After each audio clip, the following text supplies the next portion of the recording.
allow me to share the screen since you're How do I do that?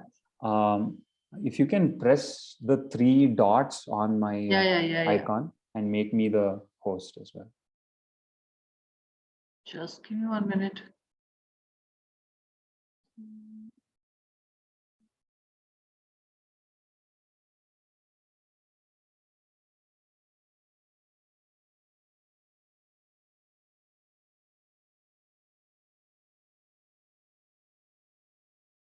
Does that work now? Just check. Yes, this should work now. Yeah, I've got it. Thank you. Okay. Thank you. Yeah, just making sure that you can see my screen here, right? Yeah. We can. Yeah, just give me a moment.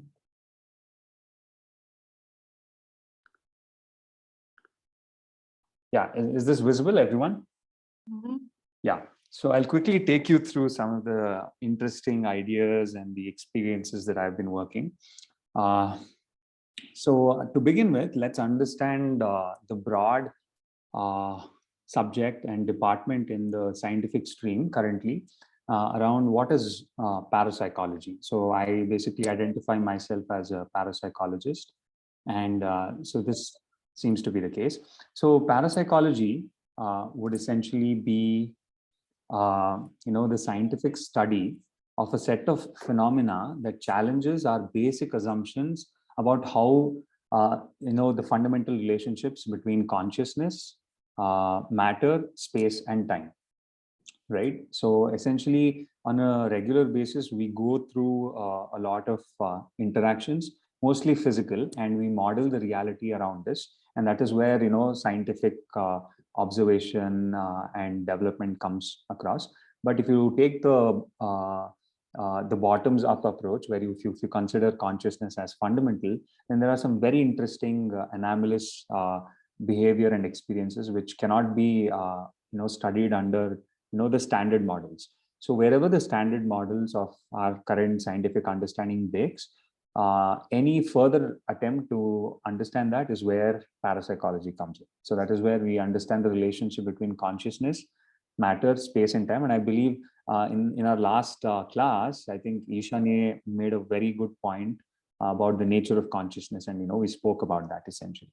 So going further ahead, I'll give you a very quick example of how this plays around in the existing stream. So there's something called as a Global Consciousness Project, which was actually started by Robert. It's basically developed by these two people fundamentally, Robert Jahn and Brenda, and these were the primary scientists in this lab called the PAIR lab, and it was further continued by what is known as the by Roger Nelson. Roger Nelson is this particular physicist and a scientist. He's from the United States. So he has done some very interesting mind matter experiments. So what he's essentially done is he has a physical device called as a random number generating device. So it is nothing like a USB. It looks like a USB kind of a device. You plug it into your computer, and the only job of that is to basically produce random numbers, to produce randomness. So that randomness is connected to certain quantum, phenomena or relations. So the idea is the moment you start this device, it will start producing random numbers, and it is translated to zeros and ones, like random bits of zeros and ones. But whenever there is a human present around it, let's say strong human intentions or emotions, it will completely deviate from the randomness. Okay, signifying that there is some effect there. And when this human is present and the device is present, there's no physical connection.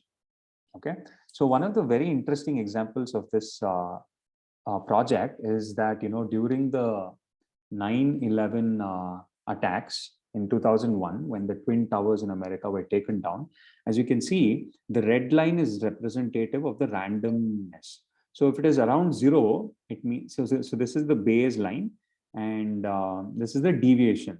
Along the Y is the deviation. So what this essentially means is, normally it was producing like random numbers until here, but just before, before 4 hours, just before 4 hours, the World Trade Center was hit. This randomness completely shifted. It became like so significant that it started showing that there is some form of very strong consciousness related activity occurring in the given place. And this was predicted 4 hours before the event happened. And a similar, deviation also happened in 2020 when the world was hit by coronavirus. So this is just an example where you have something like the consciousness module and how that is actually affecting the physical world. So this is one of the ways in which scientists primarily try to understand in the field of parapsychology, and they try to record this phenomena per se, right? So, and this is where we come to what is known as remote viewing, right? So, so when I speak about the Global Consciousness Project and remote, I'll give all these examples that I'm giving you is all part of the parapsychology study. But today our main focus would be around remote viewing, which is also more of like a mind and a matter interaction phenomena, very similar to the Global Consciousness Project. And the Global Consciousness Project was developed much before the remote viewing programs developed. So remote viewing is essentially the practice of an innate ability. So we need to understand that whatever I'm going to speak right now, it is actually an ability that every human being has, and we have scientific evidence to show that most of the human beings can do this, right? So it's an innate ability in every human being of seeking impressions about a distant target through the faculties of the mind. So when I say distant, as I was speaking earlier, it is not only distant in space, that is like you can sit in your place and get information about anything and everything which is currently happening right now. You can look at things maybe and get impressions about probably what is going around in the US or in Australia or some parts of India. And there's a method and a process for it. And you can also get impressions of things which have not yet happened, something from the future or something from the past as well, right? So this is an innate ability that every human being has, and I think this is a very important core belief structure that we need to understand, right? And to give you some examples of how remote viewing works, so this is on the left side. This is one of the original documents where the CIA started experimenting.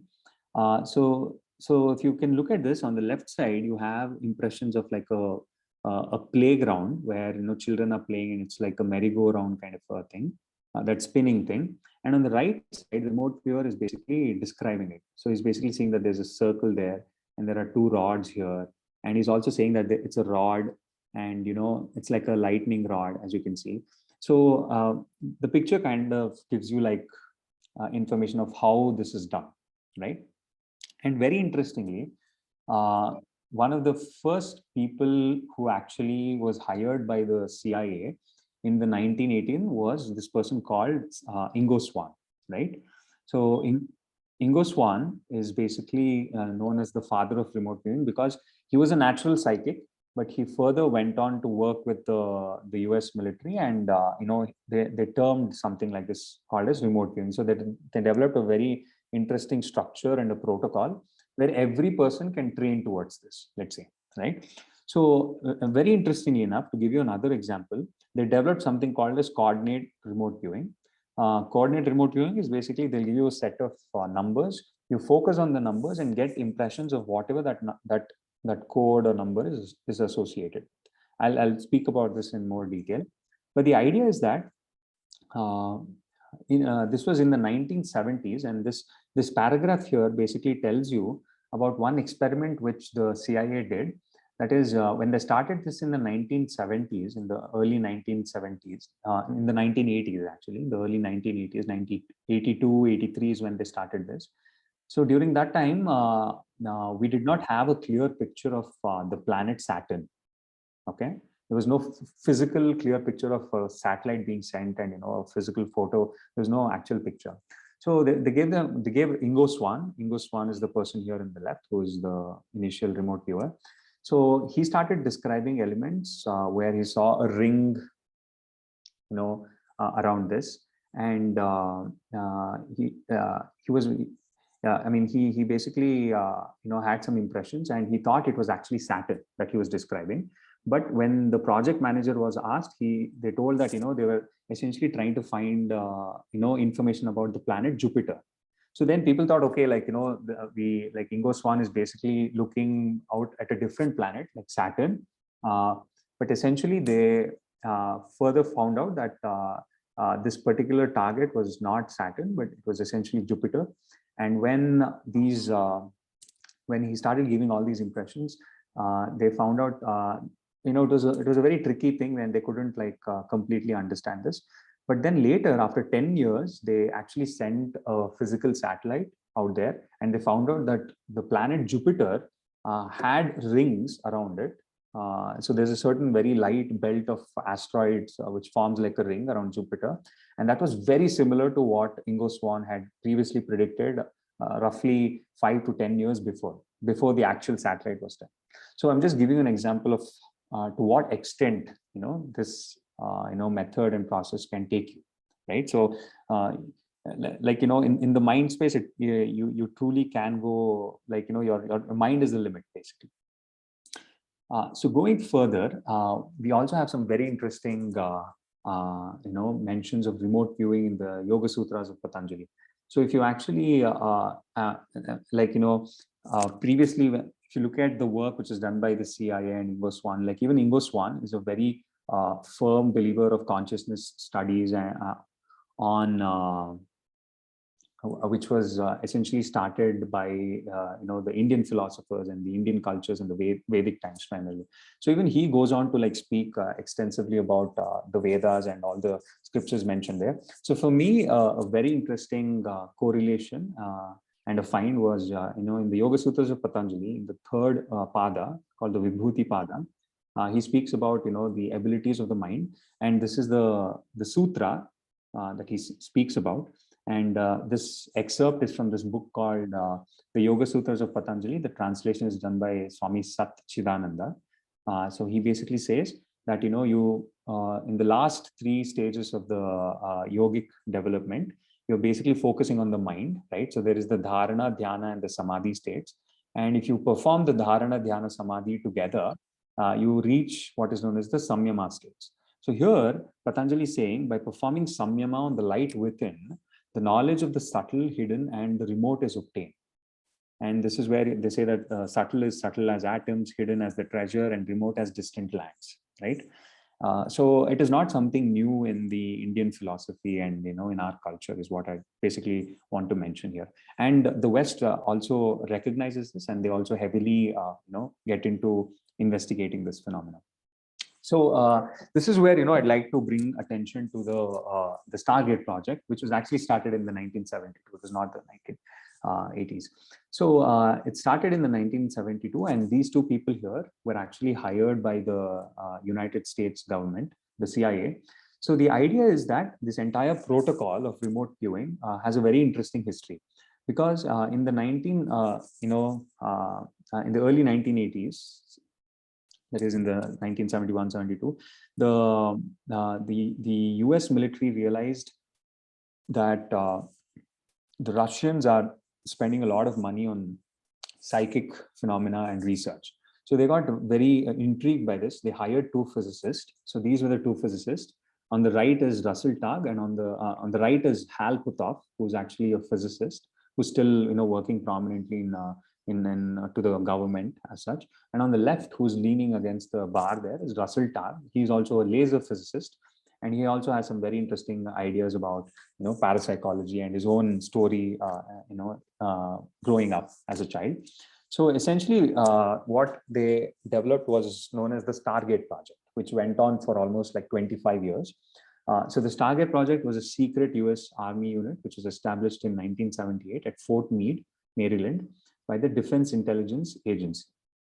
So most of the people here were reporting to the DIA, as they call it, the Defense Intelligence Agency. And this took place at what's known as the SRI International, that is the Stanford Research Institute. So this was their main hub, the Research Institute hub. It was in Stanford. So to investigate the potential for psychic phenomena in military and domestic intelligence applications. So this essentially started as a military intelligence gathering service, but went on to eventually impact a lot of people around the world in very different ways. So Hal Puthoff and Russell Targ, they were the two physicists who were hired initially, and they further went on to hire Ingo Swann, the person that I showed you in the previous slide. And they did some very interesting experiments, like I showed you the way he described the merry-go-round, and how Ingo Swann, before the actual satellite was sent to get pictures of Jupiter, he had already, through remote viewing, 10 years before, had predicted that Jupiter has rings around it. So it was like a random task that was given to him in the early stages of the program. And he went on to do that. And eventually the United States military started becoming very serious about this, because Ingo Swann, the prime remote viewer, was actually able to describe very secretive nuclear sites, which nobody knew of. Nobody had no clue about where these nuclear warhead sites were there. And that is where the military got really concerned about this, and they poured in a lot of money, resources, and that is when they started investigating this in a more scientific way. And the result of which we have what is called as the remote viewing today, right? So the US government invested $20 million over the span of 2 decades to investigate the phenomena for intelligence purposes. So once they, kind of like realized this from the 1970s till to 1980, from 1980 to almost 1995, 2000, those 2 decades, they did a lot of heavy research work. I think roughly around 60 to 70% of what they had done has been declassified, but there are supposedly still a lot of unclassified projects around this. So the project was operational for 2 decades, and before it was decommissioned in 1995, and that is where we come to the picture as such. So in the year 2000, I think it was completely declassified, and that is where the initial people, there were around 5 military people who were actually trained from this, who were not natural psychics like Ingo Swann. So once they started developing the protocols, it was like a skill for them. So it is as if someone gives you a new instrument and asks you how, can you play this music instrument? The brain and the mind is still not developed in order to understand the new connections and the pathways. It's very similar to that. It's like a skill that everyone can do it. It's more of like how well you can train and how well you can focus. Very similar to a meditative, focused discipline is what I would say in my experience. So how does it work basically? So the simple answer is we don't know yet. So that is where, if you actually look at how the mind can actually get information which is so far, which is very distant, right? So something which is far away has still access, is still accessible by the mind, is something the modern scientific are not able to understand. So to give you a quick example of how amazingly complex this process is. So today we have smartphones. The actual technology and the foundations was laid down by Einstein in the year 1950. That is where he actually came up with a research paper trying to understand how space-time works. And that was the basics and the genesis of all the technological development. So almost like 100 years, it took almost like a century for us to come up with an actual physical technology where, you can look at another person from a distant place and, interact with them. But in remote viewing, if you look at how the non-local connections happen, for example, we've heard something called as entanglement, right? Quantum entanglement, where we are entangled with a person. For example, if you're very close to someone, and if they are undergoing something very emotionally sensitive, you start feeling it on a certain. So you kind of pick up on these very certain small cues. And there seems to be some kind of entanglement there physically, but this has been understood through a lot of experiments. And in the last year, in 2022, is when the Nobel Committee recognized this to be an actual phenomenon, and they awarded the physicist who actually established quantum entanglement. So it was in 2022 that we are actually recognizing something called as quantum entanglement, that it is real.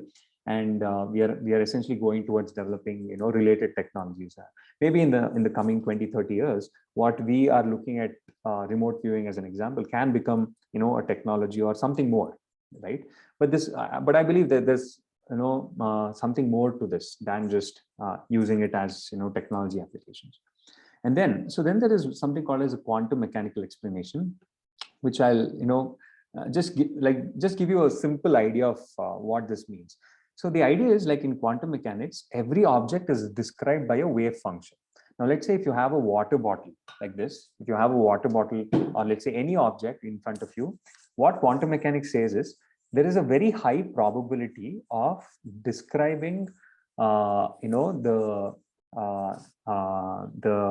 the water bottle through what is known as a wave function. So every object in the universe in quantum mechanics, in scientific terms, is described through a wave function. This is the wave function here. It means that, every object is a wave. There is this wave and particle duality experiments that we've spoken about and heard of. So similar to that, every object can be mapped as a wave is the concept here. But if you, in this example, the idea is, in quantum mechanics, if you start observing objects as waves, right?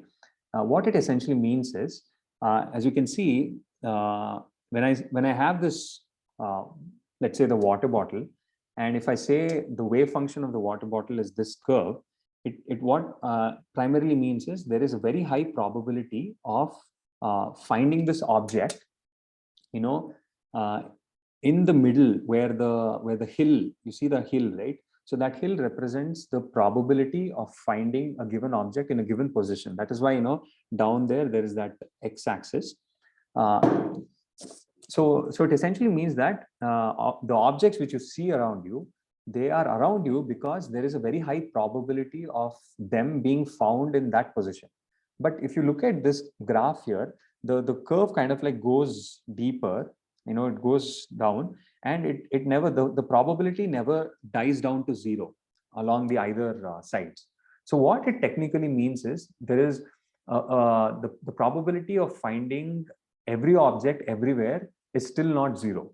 That means that, let's say if an object is far away from me in a different country altogether, in that country, in that given position, there is a very high probability of finding that object there. But I am sitting here, let's say in wherever you are, the probability, there is still a very, very small probability of that object which I can still access, right? And that accessing happens, basically through the mind, in a way. So this is just to give you a basic idea of how we look at remote viewing from quantum mechanical terms. But again, if we want more clarity, we can dive a little bit deeper into it later, but I'll just move ahead. And then there are some very interesting brainwave studies which is done on what happens during remote viewing, from which we can understand how remote viewing works. And that is where the work of Michael Persinger and Ingo Swann comes in. So Michael Persinger was this amazing neuroscientist in Canada. He got Ingo Swann, the primary military remote viewer, to his lab in Canada, and it did some very interesting brainwave studies. So in the brainwave studies, he found out that when Ingo Swann is actually, as you can see, this is actually an excerpt from the paper, from the research paper which is produced. So there you can see that, whenever there are, these 7 hertz vibratory frequency established in Ingo Swann, there was a very high probability of Ingo Swann getting accurate information through the remote viewing process. So what it also means is that, when you actually go work with your brainwave frequencies through different methods and we've exposed to this in different ways. I'm sure, in the group, many people can access this in different methods and methodologies.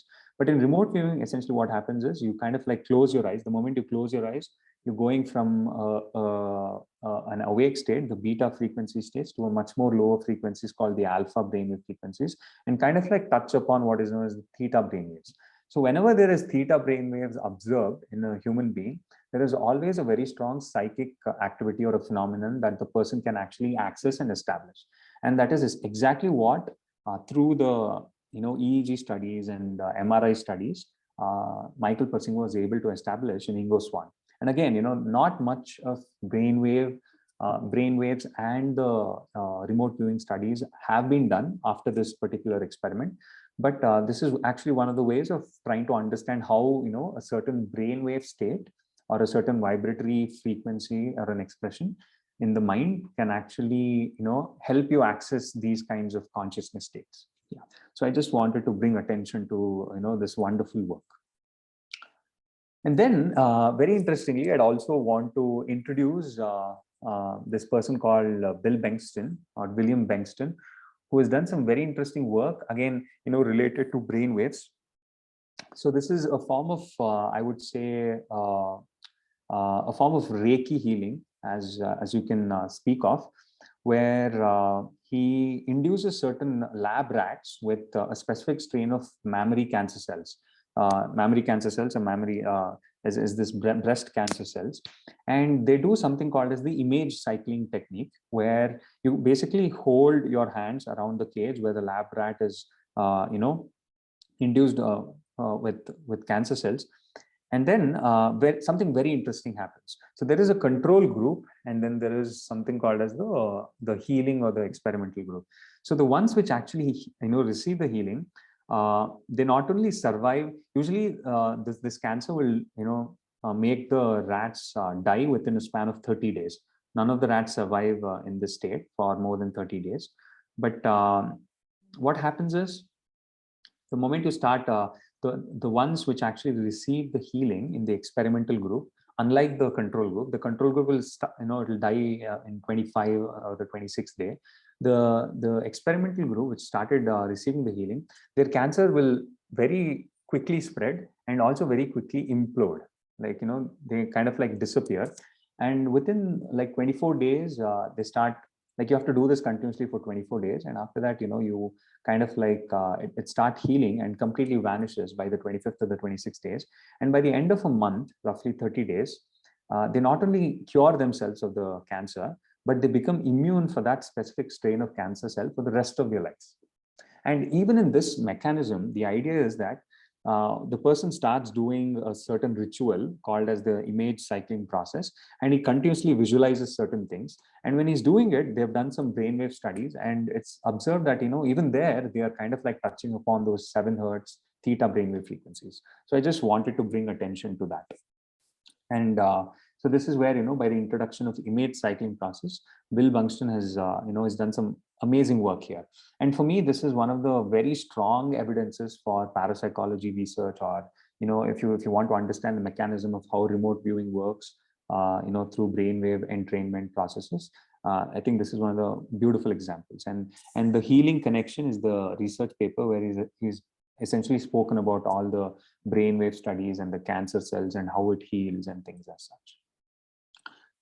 So that is what we observe, that the healer produces a pattern of harmonics consistent with the Schumann resonance, or the 7.8 hertz, with an entrainment of the subject's EEG by the healer's resonance standing waves.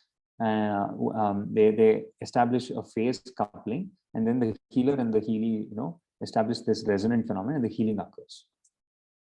So, so that is where I'd like to quickly establish the processes and the subjects which is involved in parapsychology. So as we started off, like, parapsychology is basically trying to understand the relationships of consciousness, mind, matter, and space-time, and basically challenging the existing belief systems that we have about space-time. We went through the Global Consciousness Project to see how the human mind can actually affect physical devices and produce some non-random variations. And a further continuation of that was the remote viewing project, which the CIA developed during the 1980s. And they have a very specific protocol of receiving information which is not local to you.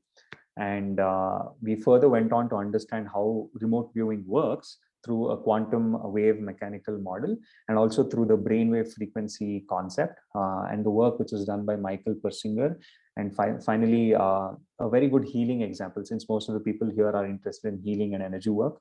I thought it would be very interesting for you to introduce to the image cycling process, where there's a very good systematic scientific study to show that, hey, like, this is real, this is not something out there, and we're not fooling ourselves on a certain level.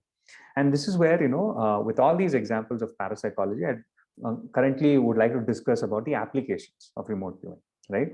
As I was initially saying, we use remote viewing very actively to predict cryptocurrency markets. And you can check out this website called cryptoviewing.com. And most of my mentors, are advisors here, and they are the co-founders of this program.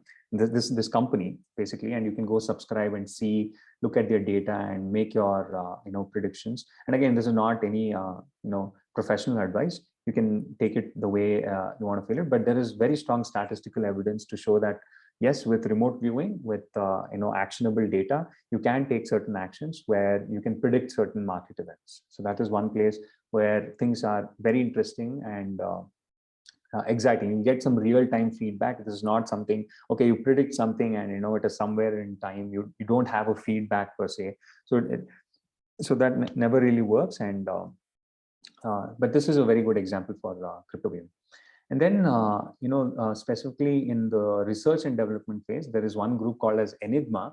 There are many groups as such, but this Enigma is a place where I am also involved in the remote viewing process, where we use remote viewing and related experiences and meditative states to look out for ways in which we can use this and apply this and make some useful guesses around this. So I'll quickly give you an example of this thing. Just give me a second. I can show you how and what we've been doing in this space. Let me just start sharing the screen. Yeah. So if you can see this is actually a target which was given to us. So usually we as remote viewers will receive this code here. That is it. And then we don't know what that is or anything as such. And we'll start getting impressions, and we'll later, when the person who has given us this target will reveal the target to us, we'll understand what exactly it is. So this is, specifically an example from my own group, where the idea was to, remote view the nitinol memory metal alloy and its related applications. So this was the picture, and these are all the materials. So the viewer will describe the curious memory property of the metal alloy nitinol. And when the combination of is heated, it's, if you increase the temperature to a certain level, it will change shapes basically. So that is the, application of this. And when the metal is deformed and reheated, and it kind of like remembers. So there's like a memory element to the metal, and people, there's some very interesting applications around this. So, and these are some further examples of around this. And this is how it actually looks. You put it in like a hot water, it will start coiling. And the moment you remove it from the hot water, it will become like a long thing. So similarly, like as you can see, this is Chris, who is one of the remote viewers from the community. As you can see, this coil here, which is the actual image, the final feedback target is actually picked up here. So he's saying, viewing it as something rolling as such. And it's curvy is what he says. So these are like, how the impressions come basically. So this is one of the initial, target mechanisms. And like, this is how they get the initial impressions. By further focusing the mind, you can go much deeper. So this is, one such example. And again, here is Jordan, and, this is another viewer, and he goes on to give some very interesting information. So here, this kind of like looks like when you put the coil inside the water, it kind of like behaves, it starts curling. So I think this is representative of that. And then there is this person called Sasha, who's a very good friend of mine. And they actually use this nitinol for medical applications. So as you can see, she's basically saying that, it's basically used for, certain specific medical applications where you use nitinol to send it through a vein, and then it kind of like expands the vein whenever the vein kind of like blocks. So the kind of data she's got is also very, very interesting. I'm just giving you an example of how remote viewing works in real time, in the current times. And then, there was another target, and the target name was KGITA. And the feedback was essentially like, this racing track from the up above, it looks like this. And then there are these tracks where people go and, cars bursting off, things as such. And as you can see, there are people here, you can see he's got that, track kind of impression here. And then there is a lot of engine exhaust. If you guys can see here, this part where, the viewer is actually describing almost exactly the exact phenomenon of how the engine is actually bursting. through the things. And as you can go deeper into this, there is some wonderful data that you can pick up. I'm just highlighting the strong elements here. And here another person is actually, see, he's got like a place where, you know, there's a track and there are two cars going around. The two cars here is very specific of the two road tracks which is out there. And then there were certain symbols like the danger symbol, which was actually in one of the pictures of the car, in one of the cars in the racing track as such. Those things, and like what I want you to basically make note is, right, you know, this is not something random. These impressions are not something random. There's some very interesting actionable data compared to what the actual target is. And remember, when you give codes like this to the remote viewer, there is no way that the remote viewer knows what this is associated to. It's a very specific double blind condition. And I'll tell you what that means. And this specifically here was my session where I've actually made a track here, and I'm saying, like, you know, I'm hearing it as going, I've described it as zoom, fast motions. Something is going in a very speedy motion, and, you know, this is the pathway, and I feel like, you know, it's very wet, rain, it's like a street, there's a car and it's honking. So these are the kind of impressions that I'm getting through my, you know, normal sensory modes. Yeah. So, and going back to the process here about the applications part. So that is what we do in Enigma. There is crypto viewing, and there is Enigma, where, you know, we as a team look into all these kinds of applications. You can use it in different industries, you know, to get informations of various kinds. And then there are these esoteric targets. You can look into different kinds of mysterious phenomena, which normally people cannot access, and they don't have information about anything mysterious which has happened out there. You know, if it's a political event, or if it is, let's say, the coronavirus in itself, there's lots of controversies and, you know, a mystery around it. And in the remote views actually predicted that the coronavirus was completely a lab-based theory. And after 3 years now, the government, the different government agencies from all around the world are, you know, strongly hinting towards a lab leak theory, things as such. And you can also look into a lot of UFO related phenomena, something which is not easily accessible to us through any means, let's say any, you know, technological means, things as such. So people use this for esoteric targets as such, and also use it for missing persons and finding missing objects and things as such. And there's also very good history around that. And eventually you come down to sporting event predictions. Let's say if you want to find out who's going to win the cricket match or a football match and things like that. So there's a very big community around this who involve themselves using remote viewing protocols to, you know, make certain sensible decisions around this, and they make some monetary benefits out of it.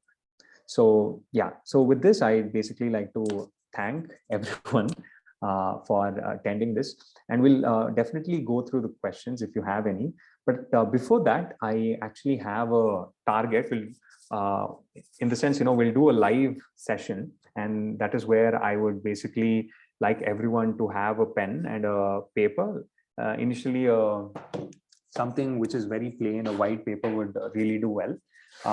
To give you an example of what remote viewing is and how it works, I think the best way to do this is to basically try it yourself, right?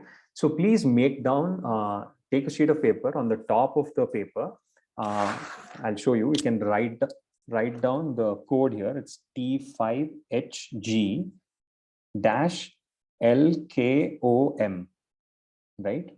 This is something randomly that I came up with. I don't know what that means, but that's a code. But I've associated a target with that, which I also have no idea of what that is. So I'm also blind to it, and you also are blind to it. So what I want everyone to do right now is to basically, yeah, I'll stop the sharing there. So right now, please make a note of the target. It's T5HGLKOM. I'll probably put that in the chat here. And all I want you to do is use this at the top of the paper here. Like, you know, if this is your paper, just 1 second.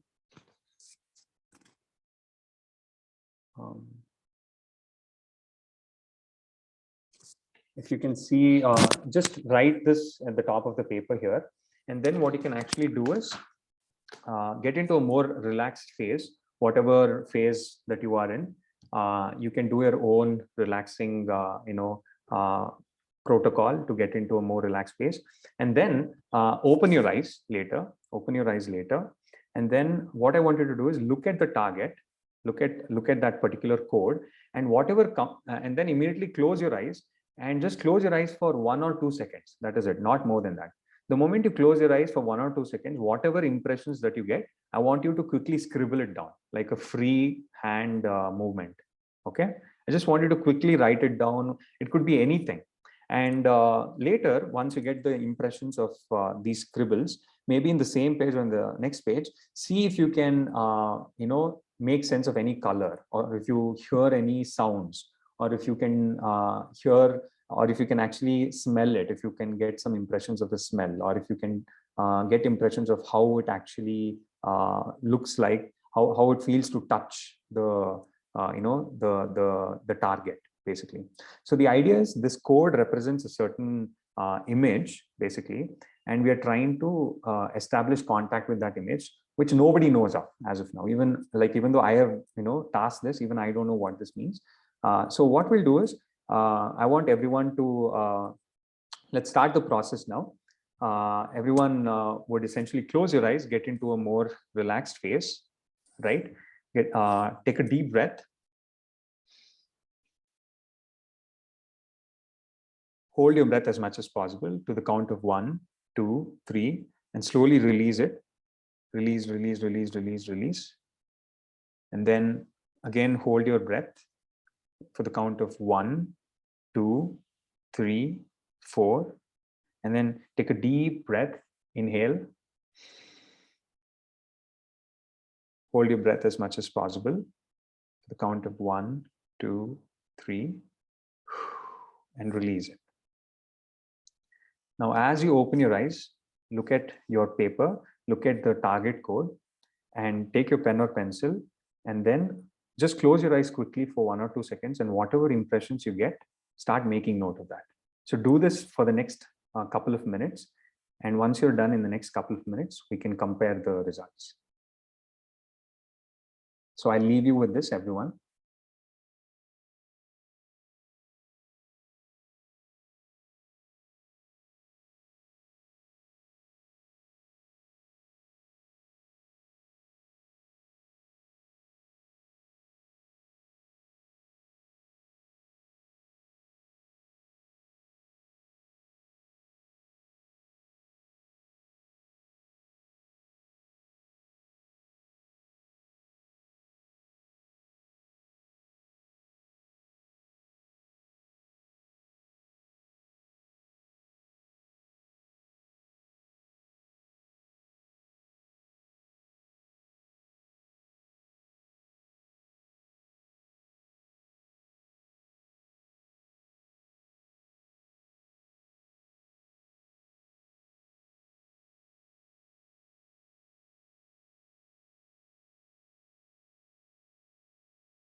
Yes, hello everyone.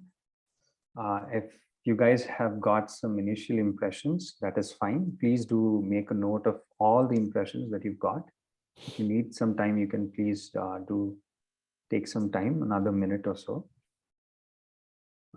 So if you have consolidated most of the impressions, see, this is just a quick session. It was probably for 3 minutes that we were, in that zone trying to get some initial impressions. That is it. We're not looking for anything complex here. But the idea is to see, the potential of this process.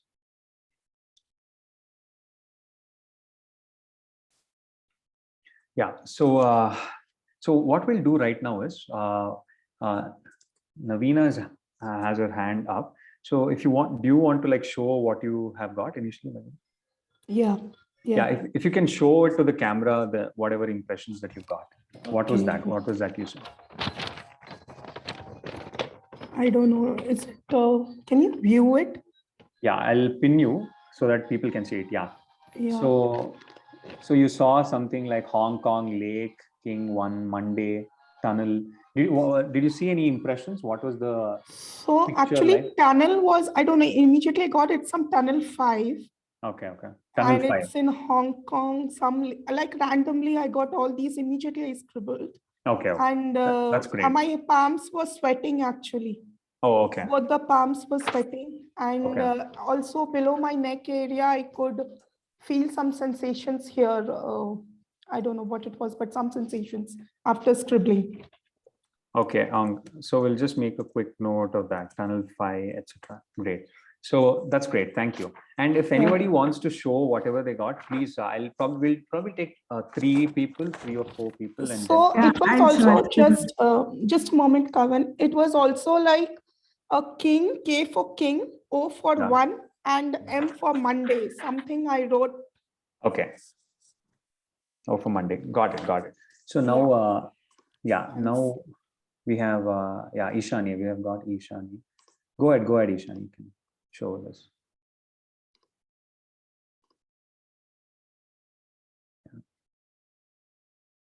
So, can you see? Yeah. It seems like there is a. Yeah. So there's a. Maybe rather I'll say that I saw a lot of green color. Okay. Green in the was background. There. Okay. And I thought that it's like a forest or, a lot of trees. Forest, okay. And there seems to be a road ahead of it. Yeah, road. With a Even pavement. I saw it. Pavement, okay. Okay, and then I saw 2 people jogging or walking there. So 2 people jogging, okay. And they were foreigners. So then I thought, okay, maybe this could be a park kind of a stuff with a pathway to run. Great. And next to that path, there was something flowing. Okay. So I thought it could be water, or I suddenly felt, is it something slithering there, like a snake or something? Okay, that's great. And then I also saw a white chair where people bask around in the sun. Okay. That kind of a chair. And I saw a white color ball. So there are some white colors. White color balls. Yeah, even I actually saw very interesting. You say that white balls. And then I thought I saw somebody kicking that ball. Okay. And again, it was a white shoe. Great. So we'll just take all this data. If you look at the chats, I'm taking Navina, whatever Mine is, I'll tell Veena. Yeah. Sun is there. The park is there, the water body is there, and something sliding is also there. Sun, water body, sliding, okay. Sliding and green color, sun is there, and green. Something. Okay. Winter sunny, and she saw only 2%. I saw children's playing. Great. So it seems like very similar to what Ishani was speaking. And Veena, go ahead. Yeah. First, I saw some signpost board. Signpost, okay. Behind that, there is barbed wire fence, a long one. Okay. Behind that, it's full of forest. Fence, forest. Okay, that's great. Forest. Great, okay. And in the third viewing, in front of that barbed wire, I saw a tent. Barbed wire, okay, tent. Great. Okay, so we'll I know people have their hands up. We'll compare the nodes eventually. So now we'll reveal the target, and then later you can also reveal whatever impressions you had got, right? So we had Anita here, Lekha, and Pala. I don't know what is the order. Just that we're running short on time. I'll quickly reveal the target, and you can also, everyone can start comparing their impressions. So again, in my case, I've also got something similar, like a circle, white balls, and later I saw some like a teddy bear kind of a structure, very similar to like a play area scenario, right? That's the basic impression. So now I'll go ahead quickly and show you what the actual target was. So the target that I was doing is, so the viewer will describe the image which is produced randomly, chosen after the sessions. So I had still not chosen what the image was. After the sessions are done, from the random image generator website. So there is a website called the random image generator website. So let me just take you there. Okay. So right now we are here. Just give me a second. And yeah, so this is the random image generator website. And as you can see, I think we should generate this. Yeah. So we'll, yeah. So I think this is not the image. Just one sec. The image random photo, yeah. Colors in. Yeah. So basically, so I had to go there. The task was I had to go to the website and press the generate button, and it would produce a new image. And that particular image is basically, the target. So essentially, this would be the target. Water, yeah. white color. White color, green color is there. And my sliding things like is also there. Yeah, exactly. So basically this is your feedback. And as you can see, like, even I had no clue of what this was. And I think if you start comparing the notes of all the people here. So one second.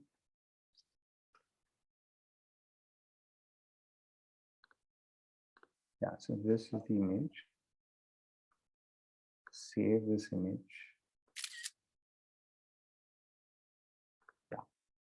Yeah, so does anyone wants to go and describe? So I'll quickly go through whatever was there. So Navina said there's Hong Kong, Tunnel 5, etc. There's King, K for King, O something, Monday, things as such. So there was a ton. Lake also was there. Lake also was there, exactly. So there was a lake, and there was a tunnel kind of an expression. And then Ishani got green, forest, road, pavement, people jogging. It's almost like a park area. There was a water body. I think, this is a very strong hit for me if you start comparing the notes. So Ishani, you almost like nailed the target within 2 or 3 minutes. And Parveen was saying that there was a sun, there was water body sliding, green color, there were people around it. So I think most of the data definitely correlates here. And then Veena said that there was a signpost, wire fence, there was forest. As you can see, like, all the people here have got those green and white color impressions. Did you see that? Did you observe? Like, even in my viewing, I've actually got something like white circular structures, and there was a pathway, and it kind of like, resembles something very similar to the mountain regions there, which and the river kind of like looked like a pathway which was leading to the mountains there. And then Lekha says that I got Zen garden with a lot of greenery, flowing water, pink and yellow flowers. That's amazing, Lekha. So, and then does anybody wants to share? Yeah. Yes. Yeah. I saw. Yeah. I saw a kind of muddy area with some water, kind of drainage kind of thing running below. Okay. And there's an old tree. And old tree. Okay. Old tree. Everywhere is brown color, sandy. And I saw, white ball kind of light, 2 balls. White ball. White ball. Yeah, ball, it's swirling. It is swirling. White light, yeah. It's moving. That is what I. That's great. And then we have Ritika, I guess. Ritika, please go ahead and share. Please see, this is waterfall, river, and mountain. So it is basically this. There was a green color and the water was flowing, and this was a pathway. Just get a proper feedback and look for elements which you probably got in your session, and how you can make sense of these elements from the actual feedback. Yeah, so I got like a blue, I don't know what to call this. Can you see this? It was like this, very similar to your image, I think, Kavan. Okay. It was like, yeah, mine was like just very abstract. It was blue and it was like a pipe material. Okay. Yeah. That's great. Yeah, Anita, please go ahead. Kavan, I don't know if you're able to see. Yeah. We can pin you. Yeah, sure. Yeah. Go ahead. Okay. So what came to my mind immediately was waterfall. Okay. Oh, wow. And that's amazing. Okay. There's a lake here. There's a boat and there's a helicopter flying there. That's amazing. That's amazing. It's a kind of, a stormy. What is that you have written on the left? I wrote white, it's like, the greens everywhere, and then something like missing flight, and white and red color came to white my mind. and red. Then, yeah. Okay. So I don't know. I wrote this in Canada. That's amazing. That's amazing. Thank you. Thanks a lot. Yeah, thank you. Alka has it. So yeah, I mean, I know we are past 6 p.m., but just that, we are at the final crux of the experience. Please go ahead. Can I? Yeah, please go ahead. I just got the grass is there, then there's a road crossing. Wow. And there was a lot of light here. Light. That's great. It seems like you're having a overview point where, the grass is on the left, there is the river path, and the white light as the mountains there. Yeah. So the thing is, your angle and the perspective and the view here, it also speaks about how your subconscious is actually trying to communicate this information to you. It's a very good way to actually learn more about yourself and how this entire process works. So I believe like everyone has showed your results now, right? Like I've showed your sessions. Yeah. So this was remote viewing, guys. Like, what you did within 3 minutes, especially the work of Ishani and Anita. I think Anita got the exact representation of the following elements, and Ishani had, she almost, accurately described the picture, and they were, and Alka as well, right? Like you had a very good overview of things, and like. And all the people here, like Lekha got the Zen garden. The idea is that, it was such a random process, right? And how, we see that, Lekha. That's amazing. Do you want to show it? Yeah, you can you lift the paper a little bit up? Yeah, see, you actually have described the forest on many levels, and the green element has definitely come very strongly. So that's beautiful. Thank you. Thanks a lot. Yeah, so this is it, guys. I think this is a really beautiful experience in a way where, this is just 3 minutes, as you can see, and this was such a random concept. But in a way, you are actually able to get something which is not even decided yet. Like even I had not decided which picture I'll be showing. It is not like I'm using my mind to influence yours. It is not something like a mentalism kind of a phenomenon as such, right? But this is more of like a very strict protocol. If you follow and if you dive deep into it, it's like, the universe is the limit. And this is just one example of how you can use this skill in order to get information. Like, I think, most of the people here, around 50% of the participants here did really well, statistically significant results, more than 50%. This is not something by chance that you're describing, these elements here. Right? And this is a very accurate representation. And if you probably spend more time in this, you would have definitely got more impressions on different levels. And this is also a way to understand like how the subconscious mind is actually communicating with you through different modes of, your sensory information and things like that. So whenever, like just before you wrote something, like now you can see that the actual feedback is there and you have written the elements. So when you wrote the, the hitting elements, the exact elements which represented the target, you can, just become aware of how the mind kind of like communicated that information. And that is the most strongest intuitive skill that you can eventually develop, is what I would say. And with that, I'd conclude, the presentation for today. Thank you all for participating, and please let me know if you have any questions. And you can find me on WhatsApp in the group, and I can share, further links for people who are interested in, exploring this further. There are some wonderful Facebook groups where, just being in the group in itself is a wonderful experience. And then there are paid courses also, where people professionally trained in this teach you, and if you're interested, you can take this forward as well. But otherwise, it was a wonderful evening. Thank you one and all. Thank you, Kavan. It was really refreshing to have a male talking to us, and also very interesting, remote viewing. I think last year, maybe the whole of the last year, I concentrated on astral projections. So when I was doing that, I came across all of this remote viewing, and I practiced also quite a bit. And the moment you said remote viewing, I couldn't resist but invite you to do this. Thanks a lot for sharing everything. My pleasure. Of course, everybody can contact him in our WhatsApp group. He's there. And we just simply loved this session. Yeah, as Nancy is saying. Thanks a lot, Kavan. Thank you. Thanks a lot, Nancy. Thanks a lot. Anyone has any question? You have time, Kavan? Yeah, I have time. I can take. Yeah, guys, if you have questions, you can. I have, Isha. Yeah, so, go ahead. So, Kavan, Navina here. So I wanted actually a little more clarification, a little more interpretation of what I actually felt or saw. So is it okay, or should I connect to you personally? I don't know if I'm taking everybody's time. So like my hands sweating, like, is it because of the water there? Was it that, if I could interpret? Or yeah, it's quite possible that, what happens is there is a like your consciousness kind of like literally transfers there, or, you are there at that right. instant.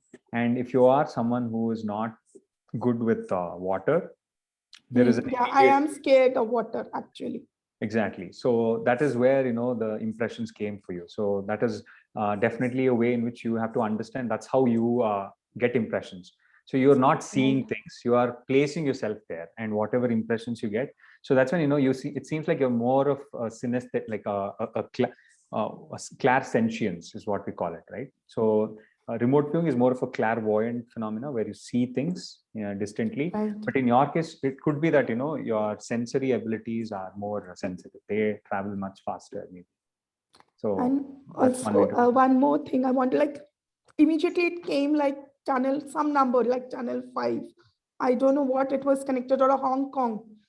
So I was just wanting to, and I don't know, I can connect to you personally also if I'm taking everybody's time. I don't know, because I wanted, like, what does it mean? What exactly? Maybe we can discuss more personally. We can have a chat on this. I'm sure, open sure. for that. Yeah, thanks so much. Thanks so much, Kavan, and thanks so much, Isha, for allowing Kavan to take this session. Thanks so much. Isha, you're on mute. Sorry. So thank you all. And it's like Kavan came, Kavan did, Kavan went back.